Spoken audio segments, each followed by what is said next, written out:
It's Saturday, November 24th. Happy Thanksgiving to those of you who celebrate Thanksgiving, and happy Thursday, Friday, whatever day it happens to be, whenever you do see this, probably sometime after Saturday. And let's talk about what happened this week over at XDADevelopers.com.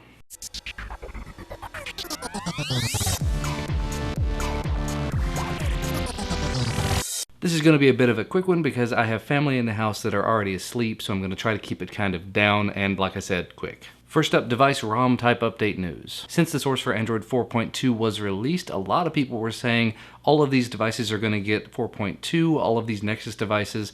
What about the Nexus S? Somewhere or another, it ended up being left out. But according to the story, XDA senior member Kunzo has started working on Android 4.2 for the Nexus S. However, as of actually looking through the original thread, original post on the forum, it appears that the 4.2 link has been removed for the time being.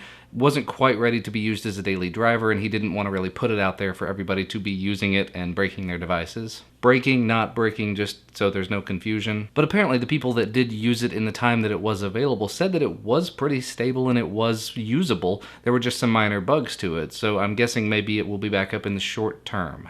Moving on to some other devices, thanks to XDA Elite recognized developer Ribellos, there is now a port of CyanogenMod 10 to the Samsung Wave and Wave 2. I'm definitely not familiar with these devices, so this probably is going to mean a lot more to you guys than it will to me, but it says that they came with Samsung's own Bada OS on them, so to take a device that did not come with Android and put Android on it, I'm definitely in favor of that. I think it's a really cool concept. This is still an early alpha, this is a very first build, so please do not go running it on your device if you're not a developer. It is only intended for developers, but if you do have a device to spare and you're interested in helping out and you know anything about it, read up through the forum thread and see if there's any way that you can help out.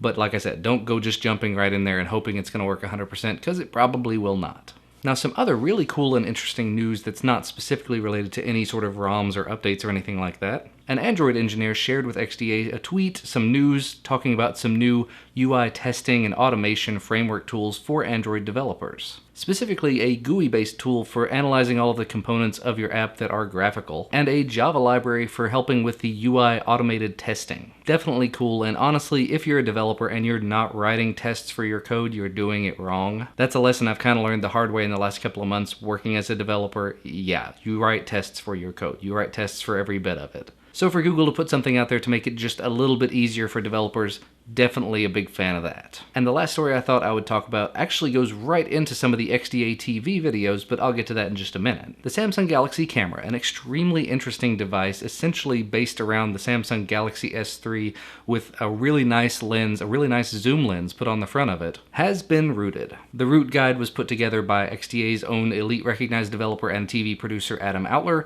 using XDA Elite recognized developer and all of the other stuff that ever existed, Chainfire's CF Autoroot. Now, if you'd like to see how this was done, let's go ahead and talk about the rest of this. In the last week, XDA's own AdamOutler has put out 3 videos on the Samsung Galaxy camera. The first one being a simple unboxing just to show you what's in the box, not a true XDA style unboxing, because Part 2 was the full teardown of the device that he normally would do in one video, just to sort of show you the idea that the teardown is not exactly the unboxing, but the XDA style unboxing is normally both of them together. So either way, you've got 2 videos there. And the third one, as you would expect, is the demonstration of rooting the device. And also, because we cannot leave azrienoch out, azrienoch put out a video this week talking about this is why we root Android devices. This was essentially his response to a Gizmodo article where they asked why would you want to root a device, specifically why would you want to root the Nexus 4. So azrienoch goes through pretty much every scenario where rooting a device would be useful. And really the core of it is, and I'm not going to give everything away here, but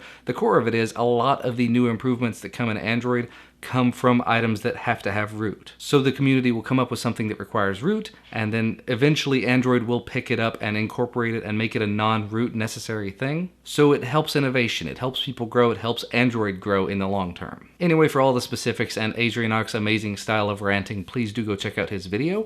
And if you want to see anything and everything there is to do with the Samsung Galaxy camera, make sure to check out Adam's video. For all of the stories that I did not have a chance to talk about, make sure to check out XDADevelopers.com. As always though, thank you so much for watching. I'm going to take advantage of some of the Black Friday stuff that I participated in and probably go watch my $2 copy of The Hangover. But thank you so much for watching again, and I will see you on Monday.